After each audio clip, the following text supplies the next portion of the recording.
agamanya, belajar bersama, duduk sesaat untuk menambah iman dan takwa kita kepada Allah Ta'ala.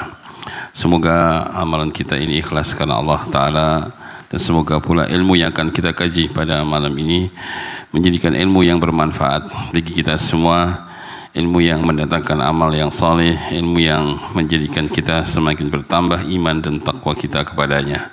Dan semoga pula amal kita ini kelak menjadi pemberat timbangan kebaikan kita di hari ditimbangnya amal-amal hamba nanti pada hari kiamat. Amin ya rabbal alamin. Materi pada malam ini adalah mufsidatul qalbi. Mufsidat al-qalbi itu perusak hati. Pembahasan hati tidak akan pernah ada ujungnya, karena hati adalah merupakan parameter kebaikan atau keburukan manusia, baik di dunia terlebih-lebih nanti di akhirat. Bahwa hati itu yang menjadi nahkoda atau sebagai kerajanya jasad, sehingga jasad kita ini semua dikomando dan diperintah oleh hati kita.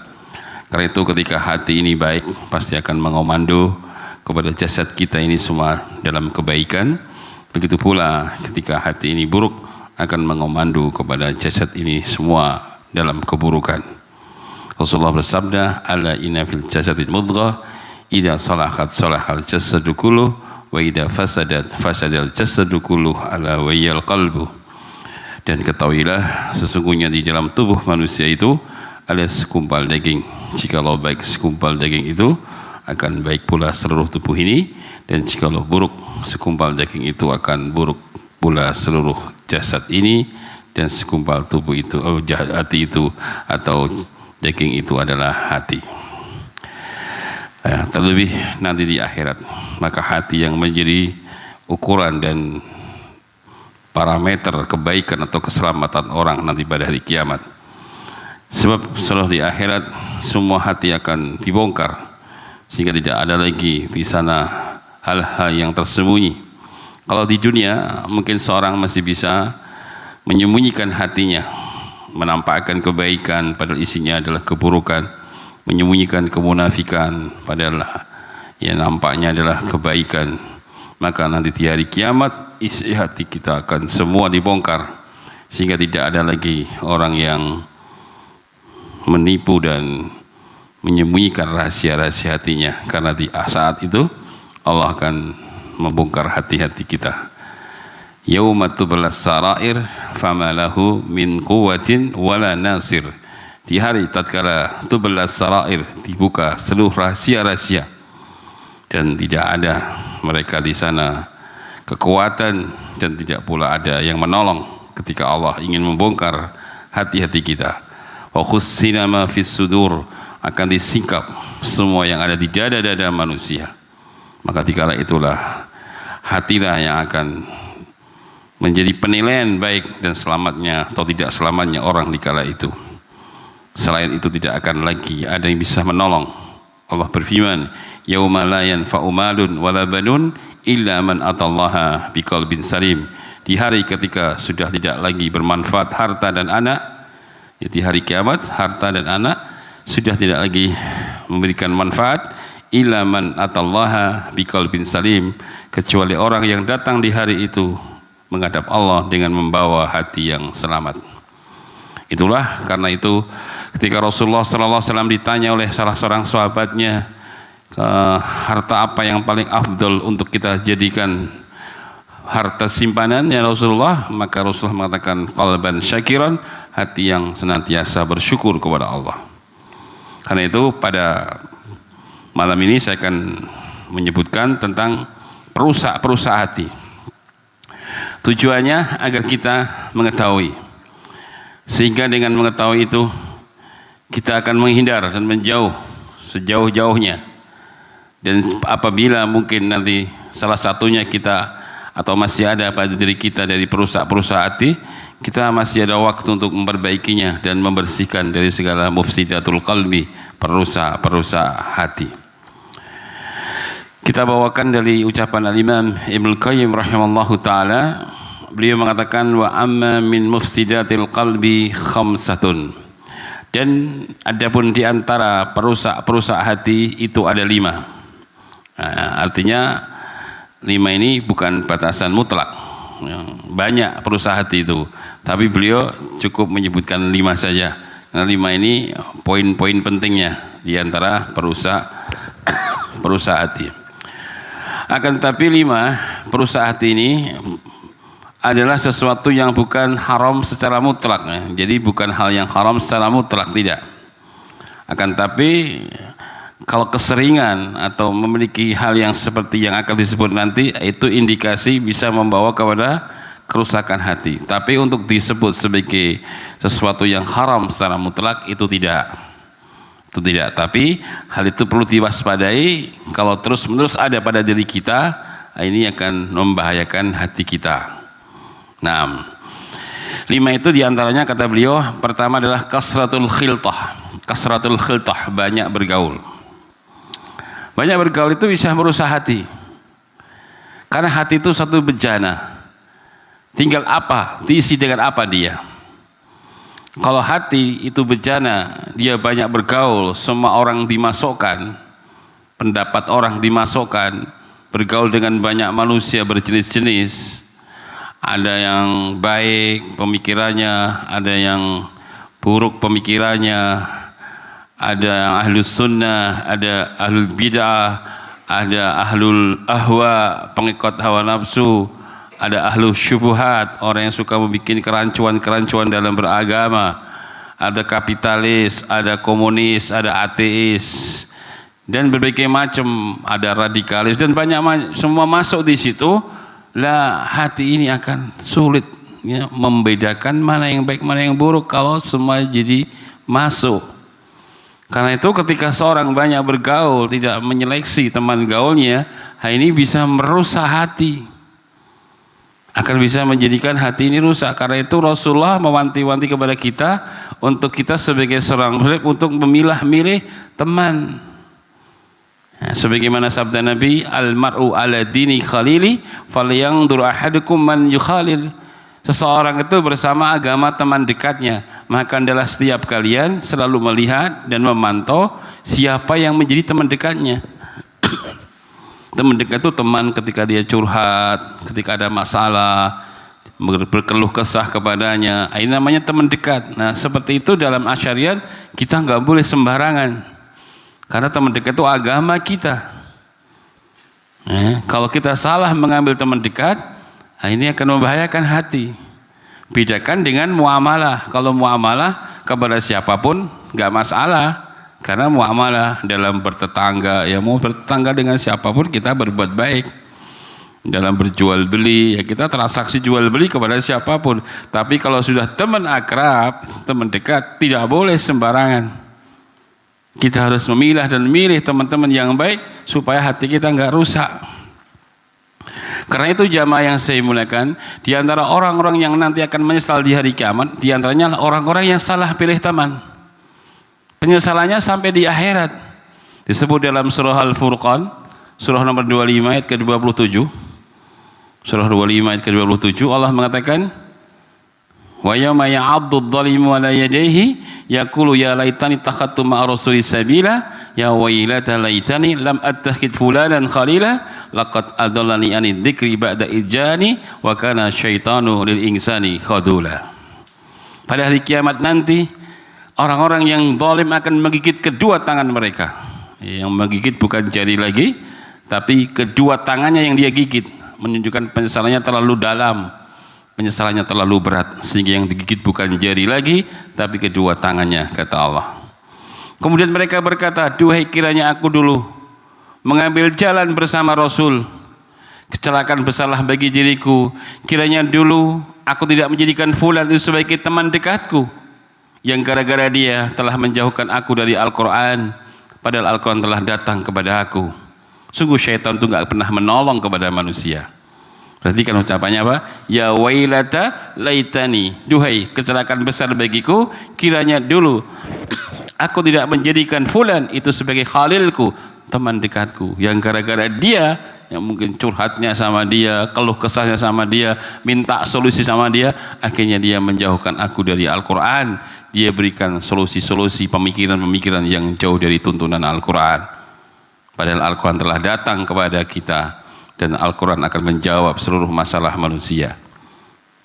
Nah, itulah penyesalannya sampai di akhirat orang yang salah teman. Maka banyak bergaul, terlalu banyak bergaul, tidak diselektif siapa mereka, maka ini membahayakan hati kita. Ini membahayakan hati dan jiwa kita. Ya, maka jangan ya kurang pergaulan juga kurang bagus, tapi semua dijadikan teman tadi juga ini yang harus diwaspadai, dan itu juga sangat membahayakan. Harus pilih-pilih yang menjadi teman kita. Kalau salah, termasuk memilih guru, tidak boleh sembarangan memilih guru. Ya, mereka yang menjadi teroris itu juga ngaji semua, pandai baca Al-Quran semua. Ya, itu juga karena duduk di majelis yang salah, diajari doktrin-doktrin yang keliru. Ya, itu juga salah dalam mengambil seorang guru. Salah duduk di majelis, pasti akan salah pula pemahamannya, dan kalau pemahamannya salah, pasti akan membuahkan amaliyah yang salah. Karena itulah kita harus betul-betul selektif, baik dalam mengambil teman, mengambil guru, duduk di majelis ilmu. Jangan sembarangan, karena ilmu itu adalah agama kita. Ya. 6. Itu yang pertama di antara hal yang membahayakan adalah kasratul khiltah, banyak bergaul. Nah, yang kedua di antara perusak hati yang kedua adalah at-tamani. Apa at-tamani? At-tamani itu adalah terlalu banyak tulul amal, panjang angan-angan. Ya, terlalu banyak berangan-angan, berandai-andai tanpa amal. Namanya aja tamani, menghayal, membayang-bayangkan, melamun, menghayal-hayalkan sesuatu yang gak mungkin terjadi. Orang yang seperti ini, yang banyak berangan-angan, itu biasanya malas beramal. Dia lebih senang tenggelam di dunia maya daripada di dunia realita atau di dunia nyata. Sebagaimana orang-orang Nasara dan Yahudi. Disebutkan dalam Al-Quran, wa qalu la yadkhulul jannah illa man kana hudan aw nasara. Mereka berkata tidak akan masuk surga kecuali orang-orang Yahudi dan orang-orang Nasara. Perkataannya apa kata Allah? Tilka amaniyuhum, itu angan-angan kosong mereka. Ya, kata Allah apa? Tilka amaniyuhum, itu angan-angan kosong mereka. Kul hatu burhanakum in kuntum shadiqin. Datangkan hujah, datangkan bukti dan dalil kalau kalian orang-orang yang benar bahwa yang masuk surga cuma Yahudi dan Nasara saja. Allah jawab apa? Tilka amaniyuhum, itu angan-angan kosong mereka. Ya, semua tidak akan mungkin masuk surga dengan dia menjadi Yahudi dan Nasara setelah Nabi SAW diutus di muka bumi. Tidaklah dari umatku, baik Yahudi atau Nasara, yang dia bertemu dengan diriku tidak beriman dengan apa yang kubawa, maka dia akan menghuni neraka Jahannam. Innal ladzina kafaru min ahli kitab wal musyrikin fi nari jahannam khalidina fiha ulaika hum syarrul bariyah. Sungguhnya orang-orang dari kalangan ahli kitab, ya, al-Yahud wa Nasara dan para musyrikin, mereka fi nari jahannam, kelak dia akan di neraka Jahannam kekal abadi selama-lamanya, dan mereka seburuk-buruknya makhluk. Disebut dalam Al-Quran, tapi mereka mengatakan tidak akan masuk surga kecuali Yahudi dan Nasara. Maka itu angan-angan saja. Karena itu berangan-angan tapi tidak beramal, itu adalah hal yang mematikan dan merusak hati. Ya, merusak hati. Karena itu kata seorang penyair, tarjunajata walam tasluk masalikaha illa safinata la tajri alal yabasi. Kau mengharapkan keselamatan, kau menginginkan keberuntungan, namun kau tidak menempuh jalan keselamatan. Kau ingin bahagia, kau ingin selamat, namun jalan keselamatan tidak engkau tempuh. Kau ingin hidupmu menjadi orang yang selamat, yang bahagia, tapi jalan-jalan keselamatan tidak kau tempuh. Ingat, perahu itu tidak akan pernah berjalan di daratan. Kalau perahu cuma di daratan, apa yang bisa dilakukan? Nggak bisa apa-apa. Kalau cuma angan-angan saja, keinginan-keinginan saja tanpa amal, maka itu adalah seperti perahu yang ada di daratan.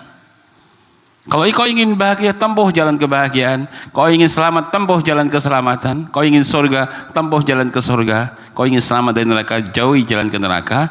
Itu baru benar, bukan sekedar amani, angan-angan yang kosong dari kenyataan. Karena itu tulul amal, panjang angan-angan, ini akan menjadikan hati seorang hamba rusak.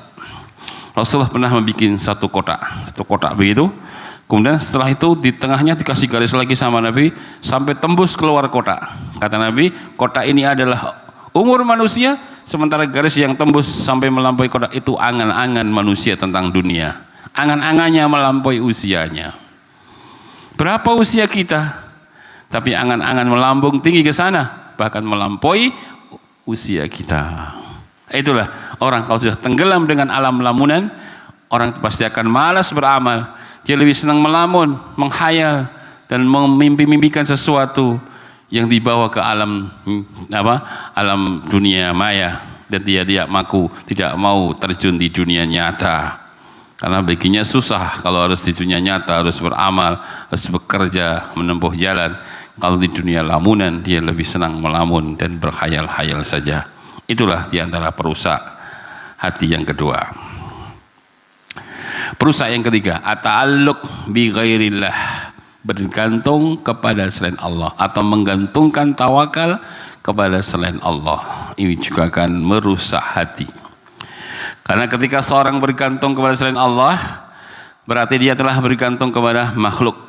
Karena seluruh selain Allah adalah makhluk. Dan makhluk sifat mereka adalah lemah.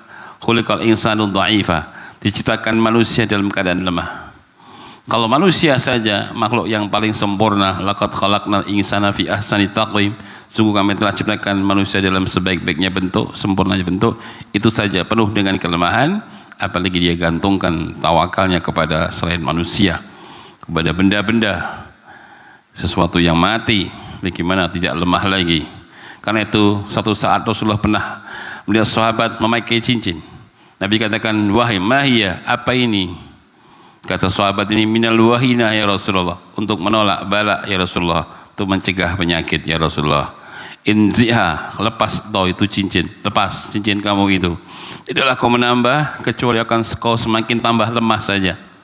Dan apabila kau mati, cincin itu masih melekat di tanganmu, maaflah ta'abadan, kau tidak akan pernah beruntung selama-lamanya. Nah, ini ketika bergantung ya kepada benda, ya bergantung kepada benda, bergantung kepada makhluk yang sangat lemah. Maka ketika seorang menggantungkan tawakalnya kepada selain Allah, maka dia telah terjatuh ke dalam penggantungan yang sangat lemah, dan itu akan merusak hatinya ketika hatinya hanya ta'alluq kepada selain Allah Subhanahu wa taala. Allah itu As-Samad, Allahu Ahad, Allah As-Samad, tempat bergantung seluruh makhluk. Walaupun makhluk tidak pernah menyadari kalau dia tergantung kepada Allah, tapi makhluk nggak pernah menyadari kalau rezekinya tergantung dengan Allah, kalau umurnya tergantung dengan Allah, kalau seluruhnya hidup di dunia itu karena tergantung dengan Allah, tapi dia tidak merasa tergantung kepada Allah, bahkan dia gantungkan kepada selain Allah, maka Allah berlepas diri dengannya. Rasulullah mengatakan, man allaqa syai'an ukila ilaihi, siapa yang bergantung dengan sesuatu, maka Allah serahkan kepada apa yang dia bergantung dengan sesuatu tersebut, dan itu pasti akan binasa.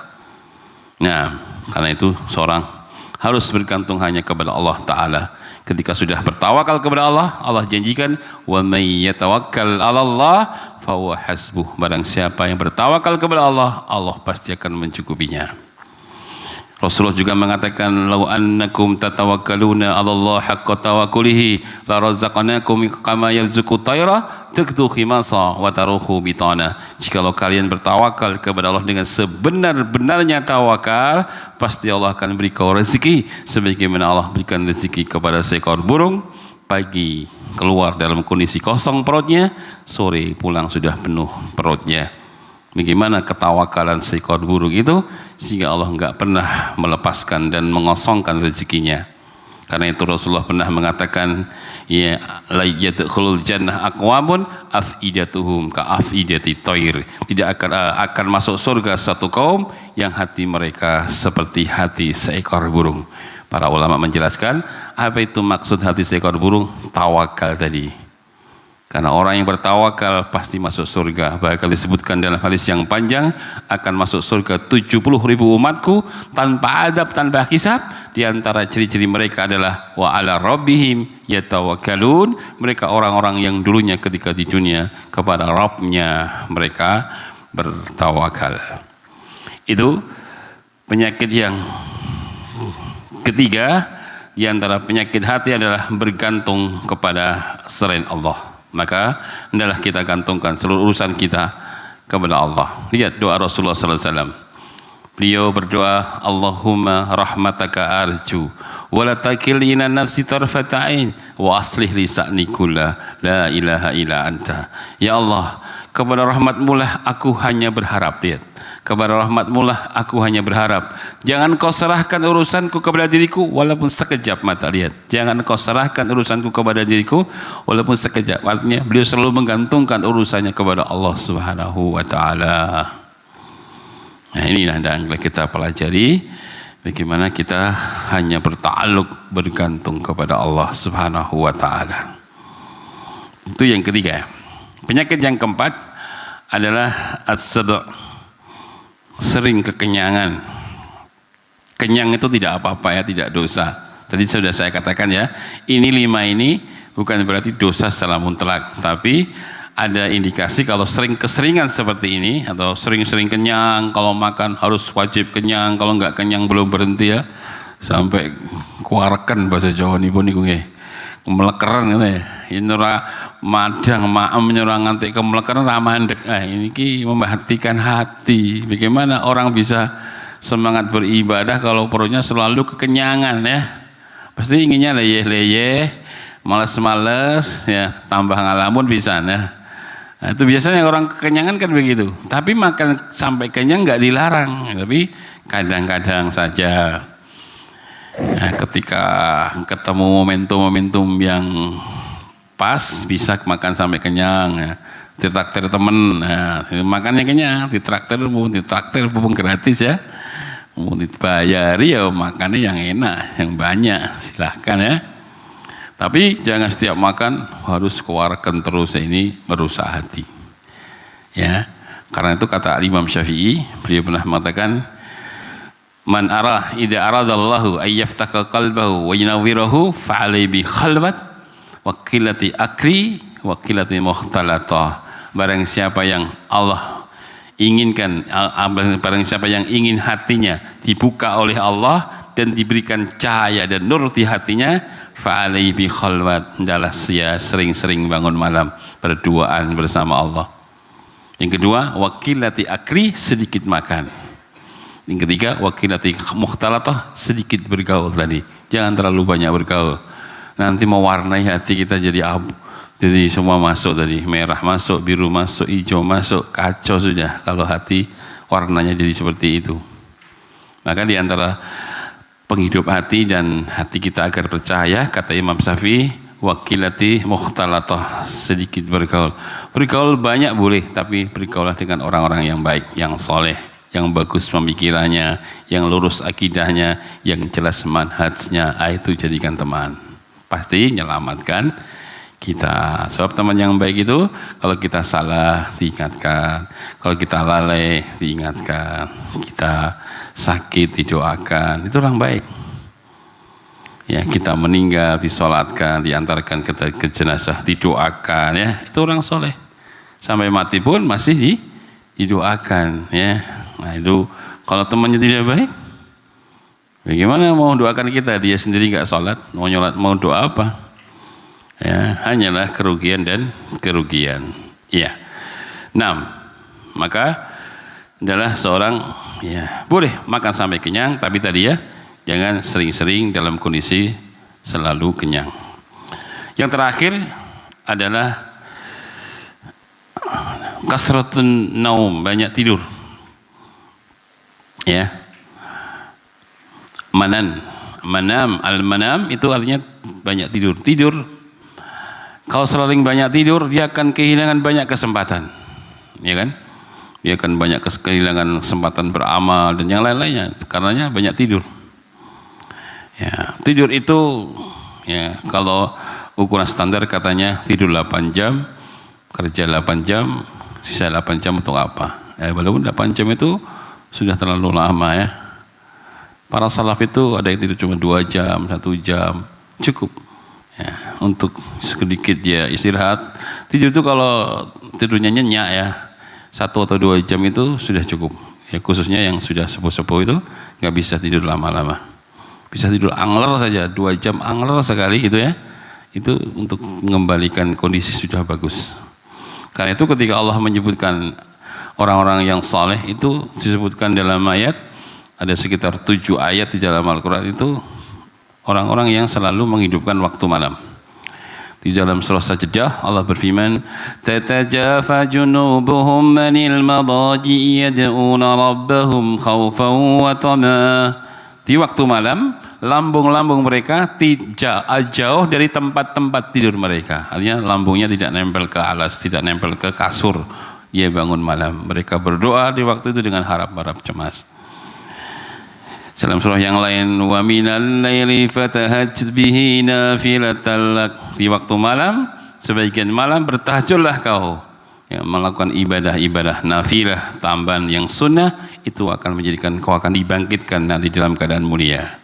Wa minal laili fasjud lahu wasabbihu lailan tawila. Di waktu malam sujudlah kau, tasbihlah kau di malam-malam yang panjang. Lihat, ini juga perintah sujud di waktu malam. Dalam surah yang lain, ya ayyuhal muzammil qumil laila illa qalila nisfahu wa minqus minhu qalila aw zid alaihi wa rattilil qur'ana tartila inna sanulqi alaika qawlan thaqila inna nasyiatal laili ashaddu wa ta'u aqwamu qila. Wahai orang yang berselimut, qumil lail, bangun malam, lihat, nisfahu, setengahnya, kau tambah atau kau kurangi, baca Al-Quran dengan tartil, aku akan beri kau tugas berat ya Muhammad. Sesungguhnya wahai Muhammad, beribadah di waktu malam itu lebih menguasakan jiwa dan mengokohkan hati.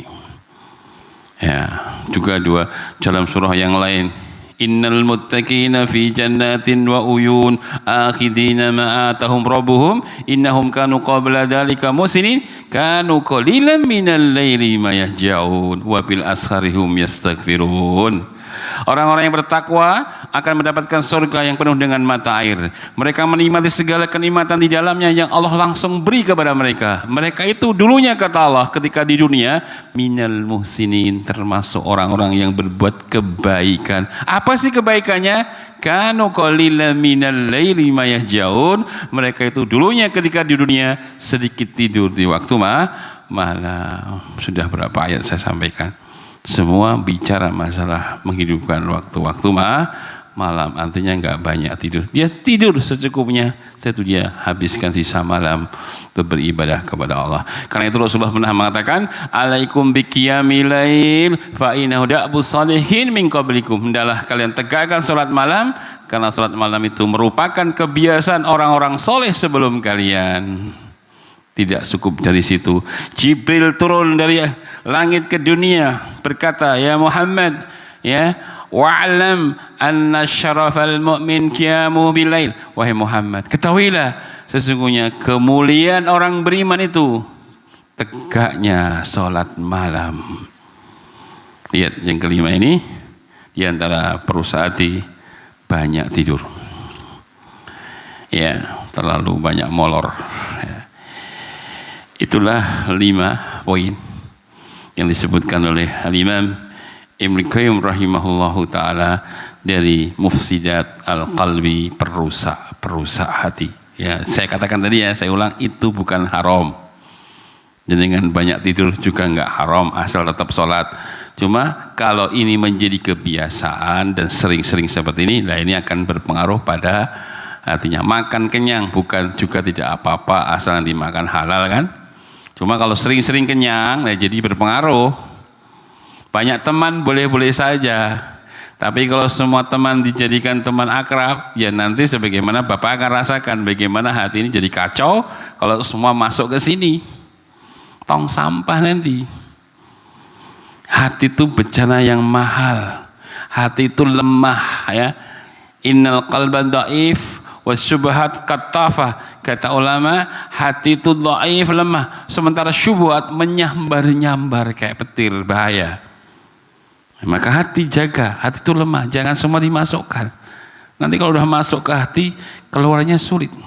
Sering kan Bapak dapat cerita-cerita ada seorang masuk dalam suatu kelompok yang sesat. Dia menjadi ustadz di situ, ya, masuk dalam aliran-aliran sesat. Kemudian dia banyak mengajak manusia, bahkan anak istrinya, family diajak ke kelompoknya, semua jadi ikut ke jamaahnya. Kemudian dia dapat hidayah dari Allah, si ustadz tadi yang ngajak orang tadi.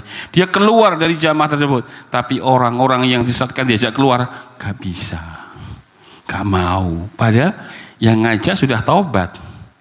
Tapi kenapa yang diajak kau gak mau keluar?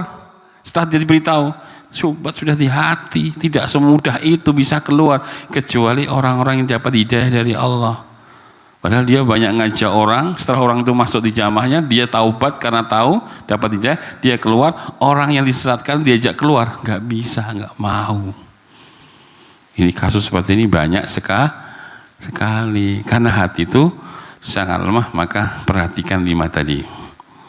Pertama apa tadi?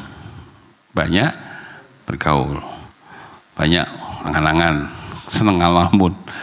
Tidak mau amal-amal yang realita, dari lebih senang amal-amal yang di alam maya. Kemudian bergantung kepada selain Allah, yang merusak. Kemudian selalu kenyang tadi ya. Yang ketiga, banyak tidur. Kalau ini dijaga, insya Allah akan membantu kita untuk memiliki hati yang sehat. Kalau hatinya sehat, tandanya apa sih hati yang sehat itu? Ya, sebagaimana badan kalau sehat. Jadi badan sama hati itu sama, terapinya sama, obatnya sama, memeliharanya juga sama. 3 saja. Memelihara jasad itu 1, jaga stamina tubuh. Kalau Bapak jaga stamina tubuh, insya Allah tubuhnya sehat. Orang itu jatuh sakit biasanya nggak jaga stamina. Pak, kenapa kemarin nggak ngaji? Ustaz, malamnya saya lembur sampai jam 2, banyak kerja, terus pagi teler saya langsung pluk. Bapak nggak jaga stamina sih, terlalu diforce semalam, ngelembur kerja sampai jam 2, tidurnya kurang, subuhannya bablas, terus sakit. Nah, nggak jaga stamina, sakit ya. Maka kalau ingin sehat, stamina dijaga. Capek ya leren, ngantuk ya tidur gitu ya aja. Yang kedua, jangan memasukkan ke tubuh, ke jasad hal yang membahayakan. Kenapa kemarin nggak ngaji Pak? Diare Ustaz. Kenapa? Makan sambal kebanyakan. Nah, makan sambal kebanyakan, memasukkan ke tubuh yang membahayakan. Wes ngerti lemah lambungnya, mangan sambalnya pol-polan, karena sambal bawang enak banget. Bar gue diare sudah. Nah, memasukkan ke tubuh hal yang membahayakan, sakit. Yang ketiga, mengeluarkan unsur-unsur yang tidak bermanfaat di tubuh. Ya, makanya ada hijamah, bekam kalau orang Islam ya, diambil darah kotornya. Kalau bahasa kedokteran dikeluarkan apa yang membahayakan, ada operasi kistanya diambil ya. Ada kanker, tumornya diambil, itu cara menjaga kesehatan tubuh, mengeluarkan unsur yang tidak bermanfaat. Hati juga sama, cuma bentuknya yang berbeda. Juga 3, ingin sehat hatinya, 1 tadi apa? Menjaga stamina hati. Cuma menjaga stamina hati beda dengan stamina badan. Kalau menjaga stamina badan tadi istirahat yang cukup. Beda kalau ingin menjaga stamina hati, cukup banyak beramal soleh. Nah, beda kan? Tapi sama. Ingin sehat hatinya, jaga stamina hati. Bagaimana caranya? Banyak beramal soleh. Nah, ketika kita beramal soleh itu hati kita hidup. Ya, habis ngaji, baca Al-Quran, kemudian sedekah dan lain-lain, amal soleh itu akan menghidupkan hati. Yang kedua tadi apa? Jangan memasukkan ke tubuh hal yang bahaya. Sama, jangan memasukkan ke hati yang membahayakan. Apa itu? Dosa, maksiat. Itu merusak. Ya, jangan masukkan, kalau tadi badan jangan masukkan barang-barang yang bahaya ke tubuh. Kalau hati sama, jangan masukkan ke hati yang membahayakan. Dosa maksiat itu membuat rusaknya hati, jangan dimasukkan. Baru yang ketiga, kalau sudah terlanjur masuk, bersihkan, keluarkan dengan istighfar, taubat dan lain-lainnya. Nah, itu sehat juga. Jadi sama, penjagaan kesehatan hati sama badan itu sama, cuma bentuknya saja yang berbeda. 3 tadi. Ya, menjaga stamina hati dengan amal soleh, jangan memasukkan hati yang membahayakan, yang merusak, dosa, maksiat dan lainnya. Kalau sudah terlanjur, keluarkan dengan istighfar, taubat dan lainnya, hati akan terjaga. Setelah itu juga dijaga dari 5 tadi. Nah, kalau sudah begitu, insya Allah hati kita akan sehat. Ya, nah itu barangkali yang bisa kita sampaikan pada malam ini. Semoga bermanfaat. Ada yang bertanya? Mungkin kalau masih kurang paham, silakan. Waalaikumsalam warahmatullahi.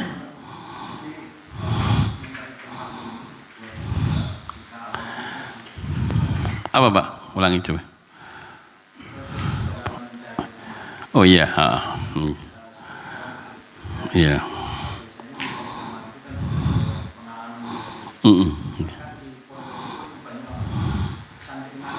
Iya. Iya. Ya, teman kalau secara dohir sih gampang dilihat ya. Dia orang yang ibadah, rajin ibadah kelihatannya. Tapi belum tentu ahli ibadah juga teman yang baik. Dilihat tadi cara berpikir dia, akidahnya bagaimana, manhajnya, akidahnya dia akidah yang lurus atau tidak. Nanti akidahnya ternyata akidah-akidah salah, mengikuti kelompok-kelompok yang sesat dan disesatkan oleh para ulama, menyimpang dari jalannya para salafus saleh. Nah, ini kelihatan nanti dari jalan dan manhajnya. Nanti kelihatan kalau mulai kita belajar dulu. Kalau kita nggak belajar, kita nggak akan bisa menilai. Kalau kita sudah tahu jalan yang lurus, yang bengkok-bengkok pasti akan tahu. Kalau Bapak sudah tahu Slamet Riyadi, pasti akan tahu mana yang melenceng, oh ini sana, melenceng ke sana. Tapi jalan Slamet Riyadi jenengan sudah tahu dulu. Kita tidak akan bisa menilai siapapun kalau kita dalam kondisi tidak tahu jalan yang lurus. Berarti kita harus ngaji dulu, ngerti Sirat al-Mustaqim dulu. Kita nanti akan tahu itu yang menyempeng, melenceng sana. Kita akan tahu ketika kita sudah mengetahui jalan yang lurus dulu. Wa anna hadza sirati mustaqima fattabi'uhu wa la tattabi'us subul fatafarraqu bikum an sabilih. Ini kata Allah adalah jalanku yang lurus, sirat al-mustaqim. Maka ikutilah jalanku yang satu ini, yang lurus ini. Jangan kau ikuti jalan-jalan yang lain yang mengeluarkan kalian dari jalanku yang lurus ini. Jalannya lurus cuma satu, yang cabang-cabang itu banyak, yang bengkok, yang sesat itu banyak, tapi yang selamat jalan yang lurus cuma satu. Kata Allah, wa anna hadza sirati mustaqim. Sirati bentuknya mufrad, satu jalan. Adapun ketika Allah menyebutkan jalan yang salah, Allah pakai bentuk jamak. Subul adalah bentuk jamak dari sabil, jalan-jalan yang sesat. Jadi jalan kesesatan itu banyak, jalan yang lurus cuma satu. Kata Allah, ikuti jalanku yang satu ini. Jangan kau ikuti jalan-jalan yang lain. Nah, dengan demikian untuk bisa menilai mana teman yang baik, mana teman yang buruk, kita harus belajar dulu mengkaji Sirat al-Mustaqim tadi. Setelah Bapak sudah paham tentang jalan yang lurus, dengan mudah kita akan bisa menilai mana yang menyimpang, mana yang lurus. Ya, itu ya. Sudah habis waktunya, mohon maaf. Mudah-mudahan bermanfaat. Assalamualaikum warahmatullahi wabarakatuh.